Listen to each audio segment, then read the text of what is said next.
Very good morning to all dear student. I Narendra Maurya. आज हम metrology and measuring instrument में आज screw thread and gauges and instrument के MCQ करेंगे।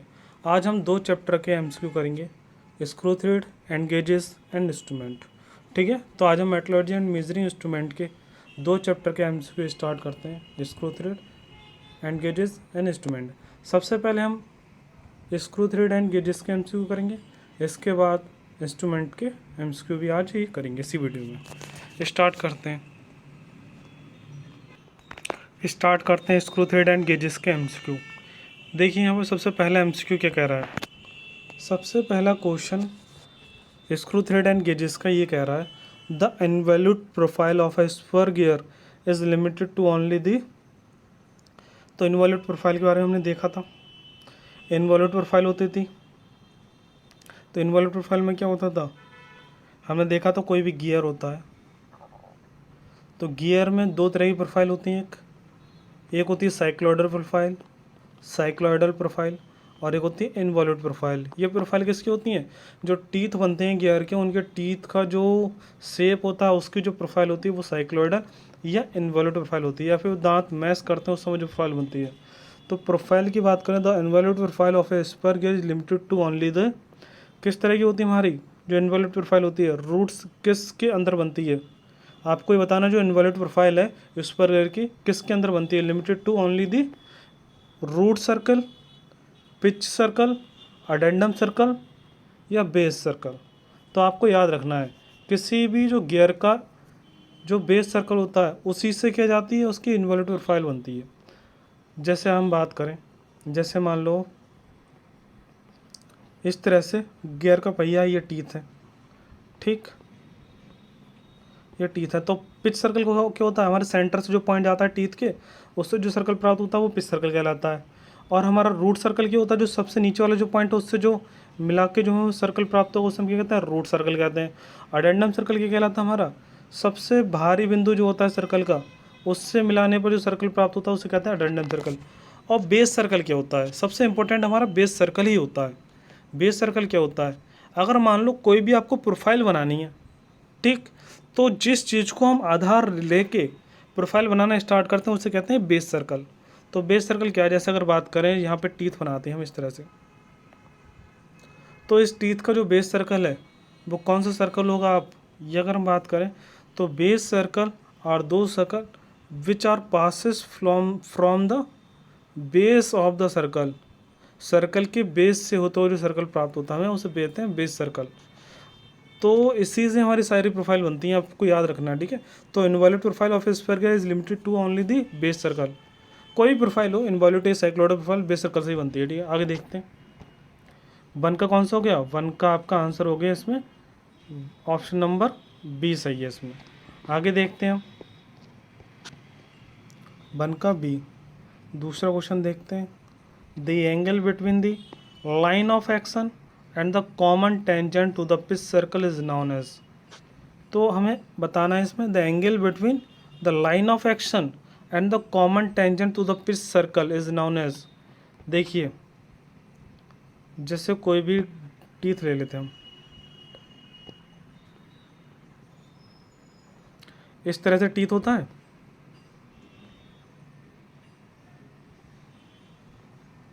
इस तरह से टीथ की प्रोफाइल होती है। देखिए तो टीथ की जो प्रोफाइल है इसमें बात हो रही है the angle between the line of action and the common tangent to the pitch circle. तो देखिए पिच सर्कल की बात करते हैं, यहाँ पे पिच सर्कल कहाँ से आता है आपका, तो यहाँ से पास होता हो जाता है पिच सर्कल, ठीक, जाता है यहीं से। तो देखिए इसमें क्या होगा हमारा, ठीक है। देखिए जैसे यहाँ पर अगर बात करें जी, हमारा पिच सर्कल हो गया और पिच सर्कल के हम क्या खींचें, एक कॉमन टेंजेंट खींचें, ठीक है। जो हमारा पिच सर्कल आता है वो पिच सर्कल का हम कॉमन टेंजेंट खींचते हैं। तो पिच सर्कल का जो कॉमन टेंजेंट आता है वो लाइन ऑफ एक्शन के साथ जो हमारा एंगल बनाता है वो एंगल हमारा क्या कहलाता है, प्रेशर एंगल कहलाता है, ठीक है। तो जैसे हमारा ये क्या हो गया, पिच सर्कल हो गया, पिच सर्कल का हमने ये खींचा, कॉमन टेंजेंट खींचा। तो कॉमन टेंजेंट जो हमारा आ रहा है वो लाइन ऑफ एक्शन के साथ जो एंगल बना रहा है वो एंगल हमारा क्या हो गया, वो हो जाता है हमारा प्रेशर एंगल। तो ये आपका आंसर क्या होगा इसका?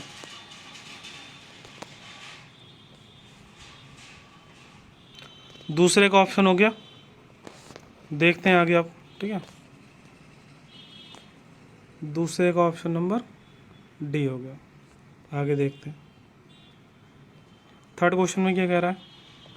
थर्ड क्वेश्चन में कह रहा है the path traced by a point, the path traced by the point on a circle that is rolling on a straight line without slipping is known as. तो ये तो हमने पढ़ा है। प्रोफाइल जो होती थी वो कौन कौन सी होती थी? साइक्लोइडल होती थी या फिर इनवैलिड होती थी। और साइक्लोइडल के भी दो टाइप्स थे, एपिसाइक्लोइडल और हाइपोसाइक्लोइडल। तो इनमें से हमारा कौन सा ऑप्शन सही होगा? देखिए यहाँ पे बता देते हैं, दोनों के एग्जाम्पल देख लेते हैं। जैसे मान लो एक गेंद है, ठीक। गेंद पे कोई पॉइंट हमने मार्क कर दिया, मार्क करने वाले से लुढ़का दिया जमीन पे, तो इसका पॉइंट इस तरह से ये गेंद लुढ़कती जाएगी आगे की तरफ। इसका पॉइंट यहाँ पर था, फिर यहाँ पर आ जा, फिर और नीचे आ जा, फिर और नीचे आ जा। तो इसके द्वारा जो प्रोफाइल बनेगी वो तो हमारी होती है साइक्लोइडल प्रोफाइल, ठीक। लेकिन अगर मान लो किसी भी मान लो गोल वस्तु पर उस पर टेप लिपटा हुआ है, मान लो उससे हम क्या कर रहे हैं, खोल रहे हैं। तो खोलने पर जो प्रोफाइल बन रही है एकदम खोलते समय, टेप को खोलते समय एकदम पकड़ लें टाइटली, तो जो प्रोफाइल बनती है ओवरलैपिंग में, तो वो क्या कहलाती है हमारी प्रोफाइल? टेंजेंट प्रोफाइल कहती है। तो हमारा क्वेश्चन में कह रहा है the path traced by a point on a circle that is rolling on a straight line without slipping, ठीक है। तो द पाथ, कौन सा पाथ बनेगा हमें ये बताना है। पॉइंट ऑन अ सर्कल, किसी एक सर्कल पे क्या है, एक पॉइंट है। That is rolling on a straight line, जब वो क्या करता है, किसी भी स्ट्रेट लाइन पे क्या करता है, रोल करता हुआ आगे बढ़ता है। और उस समय उसके द्वारा जो प्रोफाइल तैयार होती है, ठीक है, विदाउट स्लिपिंग प्रोफाइल तैयार होगी, तो वो कौन सी प्रोफाइल कहलाएगी? आपकी साइक्लोइडल प्रोफाइल कहलाती है। इसमें आपका ऑप्शन नंबर बी होगा, सही है। ऑप्शन नंबर बी सही है आपका इसमें, ठीक है। ऑप्शन नंबर बी होगा इसमें, याद रखना। ये इसमें ए ठीक है, एक नहीं होगा, बी होगा, ठीक है। इनवॉल्यूट वाला कब होता है? जब आप मान लो कोई टेप है, टेप को अनरैप्ड कर दे, अनरैप्ड मतलब टेप को खोलते, तो खोलने पर जब टाइट पकड़ ले तो उसकी जो प्रोफाइल बनती है वो हमारी होती है इनवॉल्यूट प्रोफाइल। साइक्लोइडल में होता है किसी गेंद पे कोई सर्कल पे बिंदु मार्क कर दो, उसे रोल करो विदाउट स्लिपिंग, तो उसके द्वारा जो प्रोफाइल बनती है उसे हम क्या कहते हैं, साइक्लोइडल प्रोफाइल। तो हमारा थर्ड का ऑप्शन नंबर बी सही है। आगे देखते हैं फोर्थ क्वेश्चन। फोर्थ क्वेश्चन क्या कह रहा है, the tooth profile of a mating gear is keeped uniform thinned which result in a small play between matting tooth surface, this is called, देखिए यहाँ पे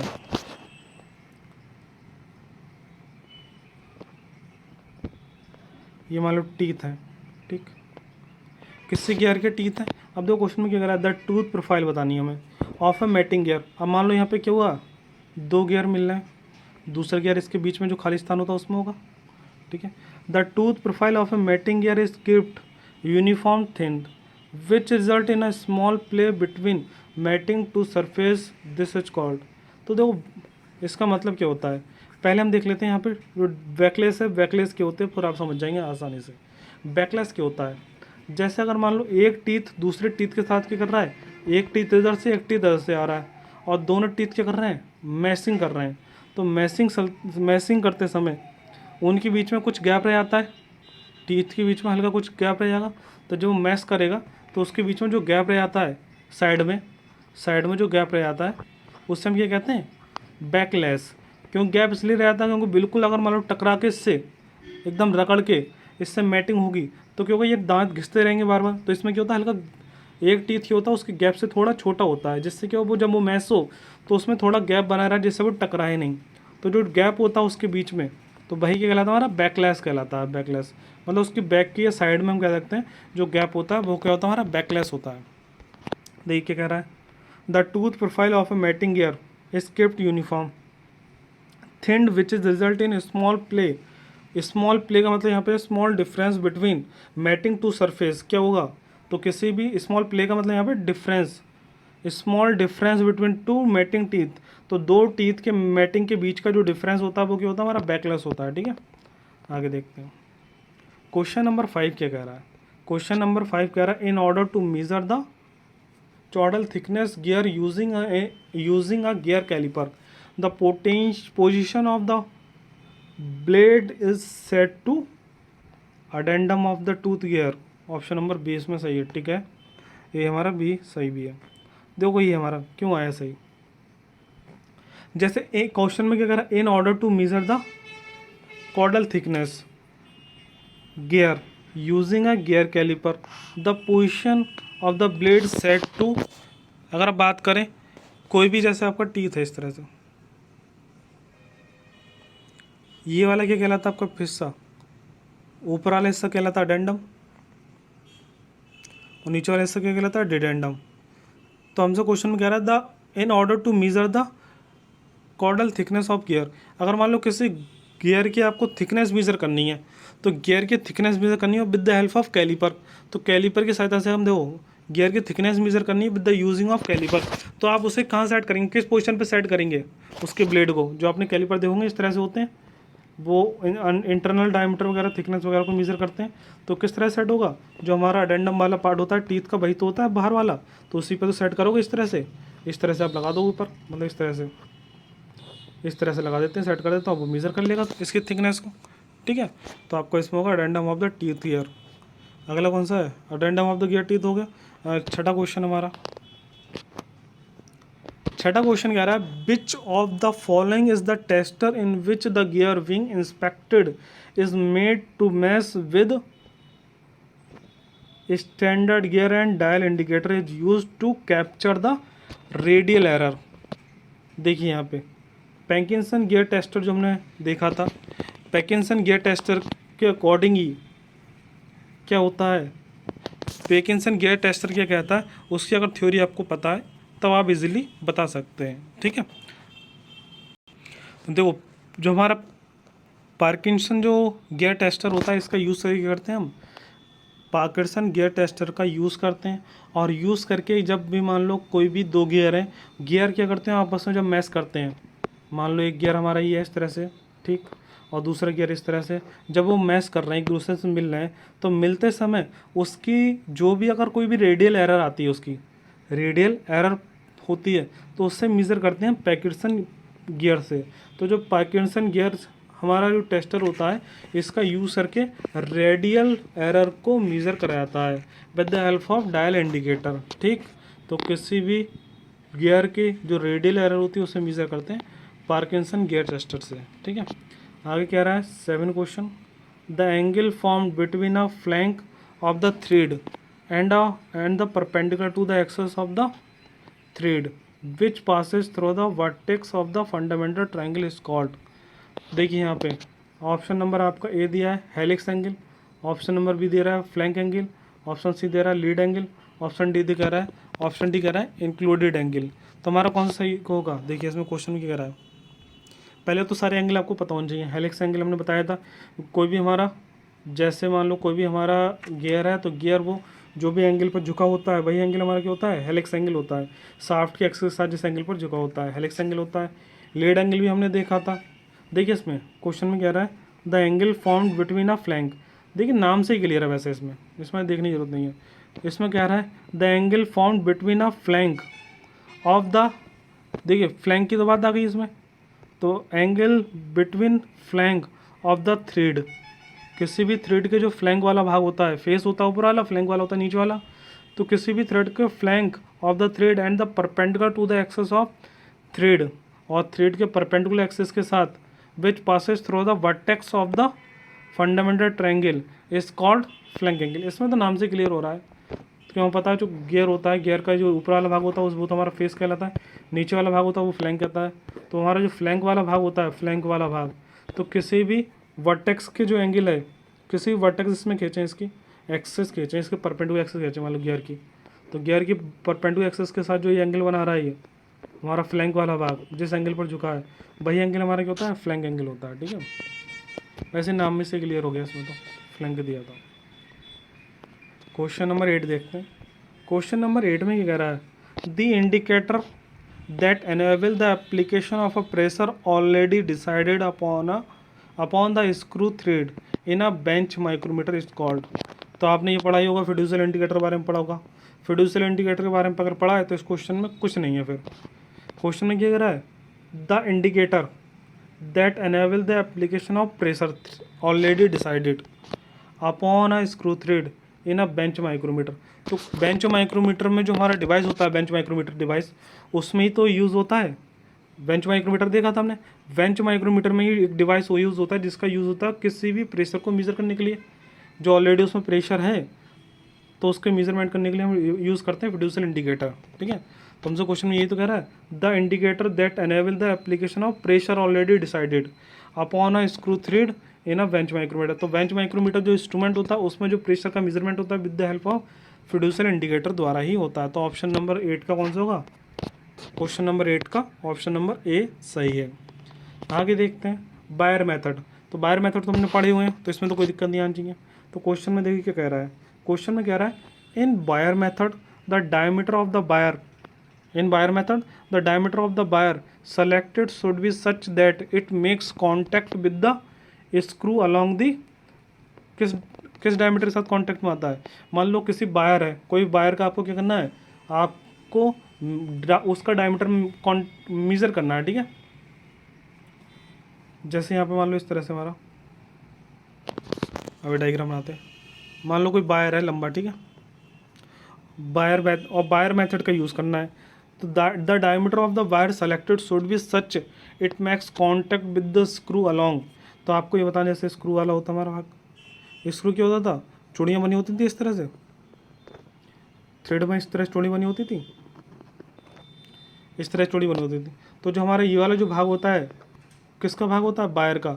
तो बायर का जो डायमीटर वाला भाग होता है, तो ये हम जब बायर मेथड में इसका यूज़ करते हैं तो ये किसके कांटेक्ट में होता है, तो किसी भी स्क्रू थ्रेड के पिच डायमीटर के कांटेक्ट में होता है ये। ठीक है, इट मेक्स कांटेक्ट किसके साथ, पिच डायमीटर के साथ, क्योंकि जो हमारा स्क्रू थ्रेड होता है उसका जो पिच डायमीटर होगा उसके साथ ही तो कांटेक्ट में होता ही है। ठीक है, तो आपको याद रखना है। तो हमारा क्वेश्चन नंबर 9 का ऑप्शन नंबर बी।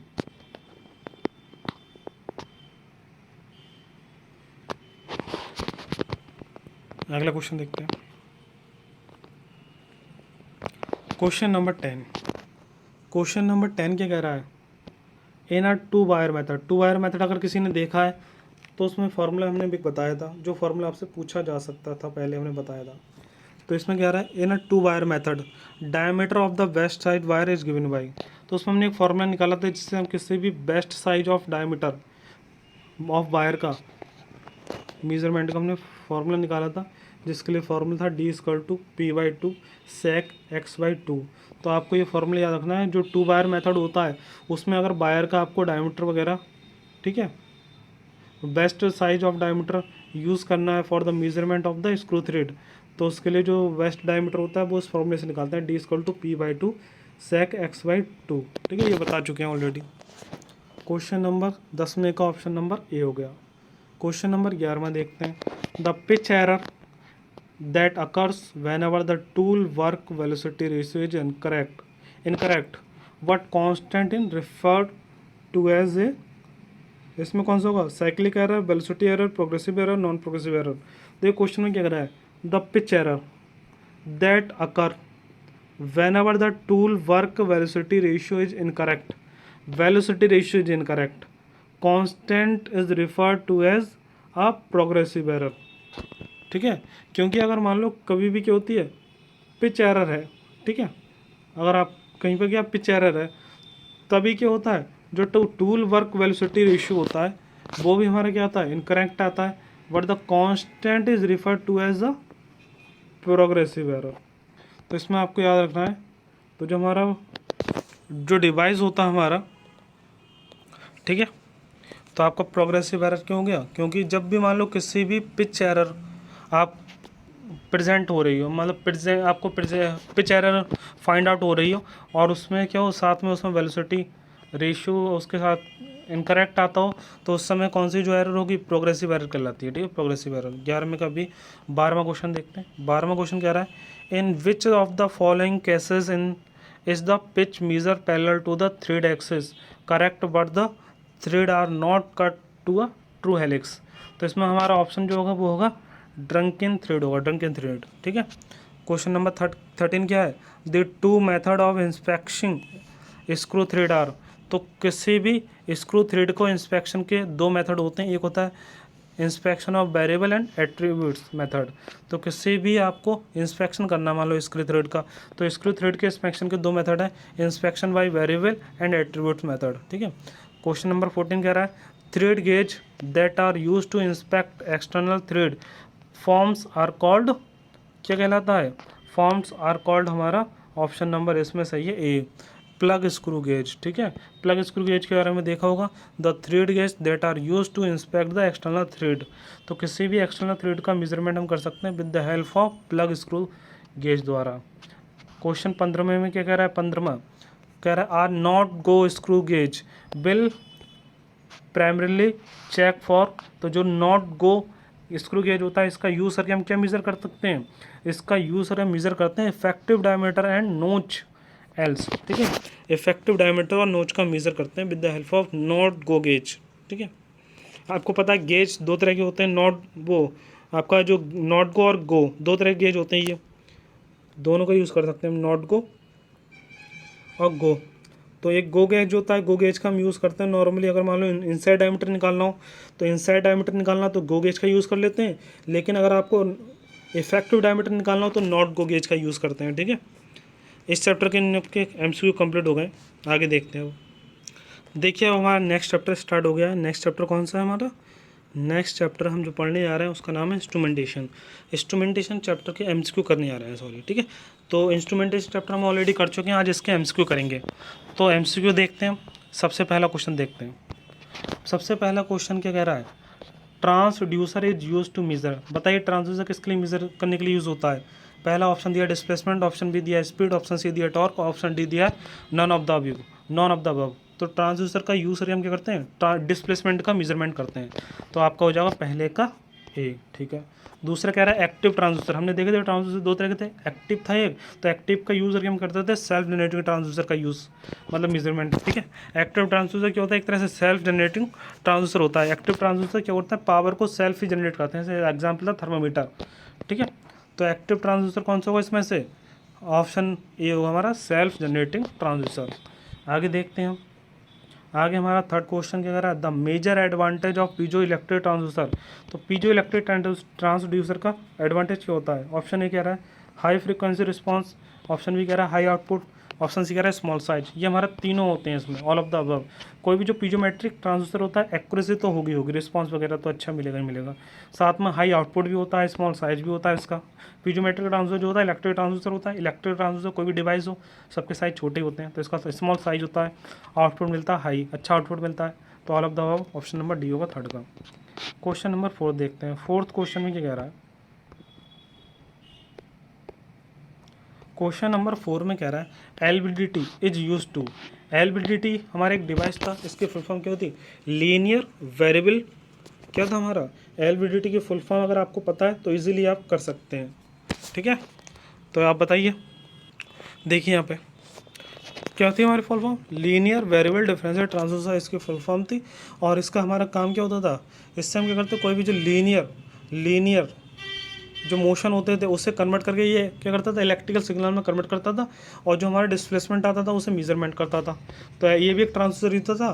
तो ये एक ट्रांसड्यूसर था LVDT, linear variable differential transducer. इसका यूज़ हम करके करते थे लीनियर मोशन को कन्वर्ट करने के लिए, किस में कन्वर्ट करते थे, इलेक्ट्रिकल सिग्नल में। तो ऑप्शन नंबर आपका सी सही है इसमें, फोर्थ का ऑप्शन नंबर सी आपका सही होगा। ठीक है। आगे क्वेश्चन देखते हैं। क्वेश्चन नंबर 5 कह रहा है the advantage of LVDT is.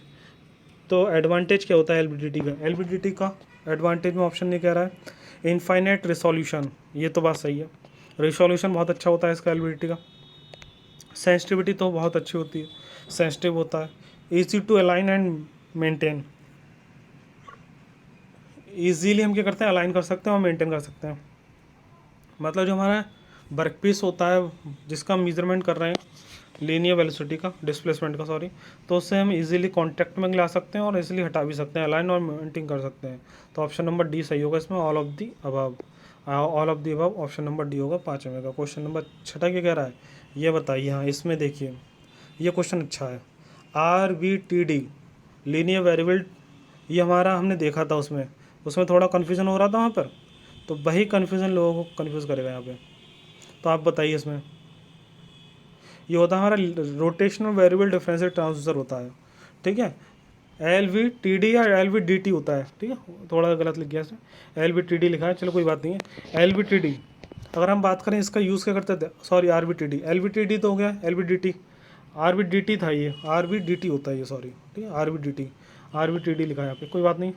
RVDT जो था हमारा, इसका यूज़ हम क्या करते थे, इससे कौन सा मोशन मेज़र करते थे, रेक्टेंगुलर मोशन को मेज़र करके किस में कन्वर्ट करते थे हम, इसमें बताइए, इलेक्ट्रिकल सिग्नल में कन्वर्ट करते थे। इससे हमें क्या होता था, जो डिस्प्लेसमेंट होता था रेक्टेंगुलर, उससे मेजरमेंट कर पाता था। तो ऑप्शन नंबर 6 का कौन सा होगा, क्वेश्चन नंबर 6 का ऑप्शन नंबर डी होगा, क्वेश्चन 6 का option number D, to convert the rectangular displacement into the electrical signal.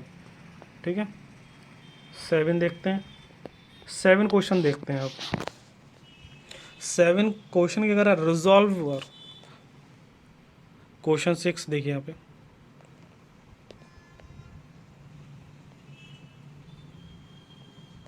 देखिए क्वेश्चन, सॉरी 7 है, क्वेश्चन 7 कह रहा है resolver is an electromagnetic device which consist of. तो ये आपको याद रखना है, रिजॉल्वर जो होता है एक क्या है, इलेक्ट्रोमैग्नेटिक डिवाइस होता है। इसका उपयोग करके हम क्या करते हैं, 2 stator winding and 2 rotor winding, ठीक है, इसमें होती हैं। और इससे हम क्या मेज़र करते हैं, ये भी हमारा क्या होता है, एक डिस्प्लेसमेंट का मेजरमेंट इंस्ट्रूमेंट होता है। ये हमारा मेजरिंग इंस्ट्रूमेंट है। इसमें क्या होता है, 2 स्टार्टर होते हैं और 2 रोटेटर वाइंडिंग होती है, 2 स्टेटर वाइंडिंग और 2 रोटेटर वाइंडिंग। तो आपको याद रखना है, the resolver is an electromagnetic device which consist of 2 stator winding and 2 rotator winding. ठीक है, तो आपका 7 का क्वेश्चन होगा ऑप्शन नंबर ए सही है 7 का। ठीक है, आगे देखते हैं, क्वेश्चन नंबर 8 देखते हैं। क्वेश्चन नंबर 8 में क्या कह रहा है, which one of the below is the type of photo electric transducer. तो आप बताइए इसमें से फोटो इलेक्ट्रिक ट्रांसड्यूसर कौन सा है। हम पढ़ चुके हैं फोटो इलेक्ट्रिक ट्रांसड्यूसर वगैरह, तो इसमें देखिए बताइए, सिर्फ आपको ये बताना है बस। तो आपको ये तो पढ़ना ही पढ़ना है कि किसके कौन कौन से टाइप हैं। तो आपको ये बताना फोटो इलेक्ट्रिक ट्रांसड्यूसर के टाइप इसमें कौन, मतलब कौन कौन सा है इसमें बताइए, which one of the following is photo electric transducer. तो 8 में बताइए कौन सा फोटो इलेक्ट्रिक ट्रांसड्यूसर होता है। तो photo emissive cell, photo conductive cell और photo volatile cell, voltaic cell. ठीक है, ये हमारे ऑल ऑफ दी अब क्या है, फोटो इलेक्ट्रिक ट्रांसड्यूसर है। तो आपको बस यहीं से पढ़ लेना, बस काफ़ी है। तो फोटो इलेक्ट्रिक ट्रांसड्यूसर की अगर हम बात करें, photo emissive cell, photo volatile cell और फोटो कंडक्टिव सेल, ये सब हमारे क्या है, ये सब हमारे फोटो इलेक्ट्रिक ट्रांसड्यूसर है। तो क्वेश्चन नंबर 8 का ऑप्शन नंबर डी सही होगा। देखते हैं आगे, आगे क्या कह रहा है, क्वेश्चन नंबर 9 में, टैकोमीटर इज यूज्ड। बताइए टैकोमीटर का यूज़ करके हम क्या मेज़र कर सकते हैं, एक्सलेशन मेज़र कर सकते हैं क्या, क्या स्पीड मेज़र कर सकते हैं, क्या एंगुलर वेलोसिटी या वाइब्रेशन। बताइए कौन सा हमारा सही होगा, टैकोमीटर का उपयोग करके क्या मेज़र करेंगे हम, ऑप्शन नंबर बताइए क्या हुआ। टैकोमीटर का हम यूज़ करते थे, और टैकोमीटर का यूज़ करने के बाद हम क्या मेज़रमेंट करते थे,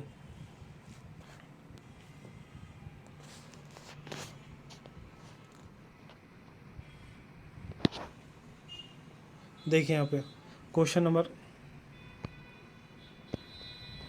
देखिए टैकोमीटर एक डिवाइस होता है जिसके साथ हम क्या करते हैं, स्पीड का मेजरमेंट करते हैं, स्पीड। और स्पीड कैसी होती है, वो एंगुलर स्पीड होती है, क्योंकि वो क्या करता है, शाफ्ट कैसे घूमेगा, शाफ्ट रोटेटरी मोशन में घूम रहा है, मतलब एंगुलर स्पीड से घूम रहा है। तो एंगुलर स्पीड से घूम रहा है, तो इसके हम जो हमारा टैकोमीटर होता है, टैकोमीटर से हम कौन सी स्पीड निकालते हैं, tachometer are use to measure the angular velocity. ठीक है, तो टैकोमीटर का उपयोग करके हम क्या मेज़र करेंगे, एंगुलर वेलोसिटी। ये आपको याद रखना है।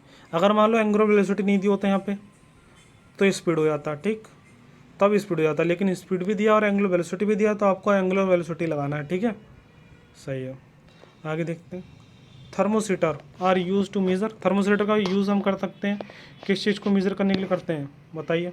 वैसे तो नाम से ही क्लियर है, इसमें थर्मोसीटर्स आर यूज टू मेज़र क्या होगा, ऑप्शन ए दे रहा है टेम्परेचर, ऑप्शन बी कह रहा है स्पीड, ऑप्शन सी कह रहा है एंगुलर वेलोसिटी, ऑप्शन डी कह रहा है वाइब्रेशन। तो कौन सा होगा इसमें, हमारा थर्मोमीटर जो होता है इसका यूज़ करके हम क्या करते हैं, टेम्परेचर का मेजरमेंट करते हैं। तो thermometer are use to measure the temperature. ठीक है, तो इस चैप्टर के आपके एमसीक्यू ख़त्म हो चुके हैं। ठीक है, तो आपका सिलेबस कंप्लीट ही हो चुका है। तो आपका सिलेबस कंप्लीट हो गया, अब आप पेपर की अच्छे से तैयारी कर लीजिए, ये टाइम भी कम बचा है, जिससे आप रिवीजन भी कर पाएँ, ठीक है।